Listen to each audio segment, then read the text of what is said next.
Genesis chapter 18. The Lord appeared to Abraham near the great trees of Mamre while he was sitting at the entrance to his tent in the heat of the day. Abraham looked up and saw 3 men standing nearby. When he saw them, he hurried from the entrance of his tent to meet them and bowed low to the ground.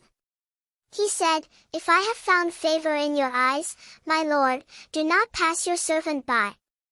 Let a little water be brought, and then you may all wash your feet and rest under this tree. Let me get you something to eat, so you can be refreshed and then go on your way, now that you have come to your servant." "Very well," they answered, "do as you say." So Abraham hurried into the tent to Sarah. "Quick," he said, "get 3 seahs of the finest flour and knead it and bake some bread." Then he ran to the herd and selected a choice, tender calf and gave it to a servant, who hurried to prepare it. He then brought some curds and milk and the calf that had been prepared, and set these before them. While they ate, he stood near them under a tree. "Where is your wife Sarah?" they asked him. "There, in the tent," he said. Then one of them said, "I will surely return to you about this time next year, and Sarah your wife will have a son." Now Sarah was listening at the entrance to the tent, which was behind him. Abraham and Sarah were already very old, and Sarah was past the age of childbearing. So Sarah laughed to herself as she thought, "After I am worn out and my Lord is old, will I now have this pleasure?" Then the Lord said to Abraham, "Why did Sarah laugh and say, 'Will I really have a child, now that I am old?' Is anything too hard for the Lord? I will return to you at the appointed time next year, and Sarah will have a son." Sarah was afraid, so she lied and said, "I did not laugh." But he said, "Yes, you did laugh." Abraham pleads for Sodom. When the men got up to leave, they looked down toward Sodom, and Abraham walked along with them to see them on their way.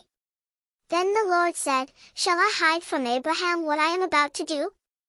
Abraham will surely become a great and powerful nation, and all nations on earth will be blessed through him. For I have chosen him, so that he will direct his children and his household after him to keep the way of the Lord by doing what is right and just, so that the Lord will bring about for Abraham what he has promised him." Then the Lord said, "The outcry against Sodom and Gomorrah is so great and their sin so grievous that I will go down and see if what they have done is as bad as the outcry that has reached me. If not, I will know." The men turned away and went toward Sodom, but Abraham remained standing before the Lord. Then Abraham approached him and said, "Will you sweep away the righteous with the wicked? What if there are 50 righteous people in the city? Will you really sweep it away and not spare the place for the sake of the 50 righteous people in it? Far be it from you to do such a thing, to kill the righteous with the wicked, treating the righteous and the wicked alike. Far be it from you. Will not the judge of all the earth do right?" The Lord said, "If I find 50 righteous people in the city of Sodom, I will spare the whole place for their sake." Then Abraham spoke up again, "Now that I have been so bold as to speak to the Lord, though I am nothing but dust and ashes, what if the number of the righteous is 5 less than 50? Will you destroy the whole city for lack of 5 people? If I find 45 there," he said, "I will not destroy it." Once again he spoke to him, "What if only 40 are found there?" He said, "For the sake of 40, I will not do it." Then he said, "May the Lord not be angry, but let me speak. What if only 30 can be found there?" He answered, "I will not do it if I find 30 there."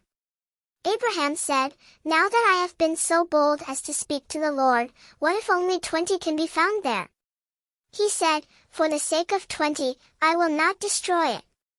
Then he said, "May the Lord not be angry, but let me speak just once more. What if only 10 can be found there?" He answered, "For the sake of 10, I will not destroy it." When the Lord had finished speaking with Abraham, he left, and Abraham returned home.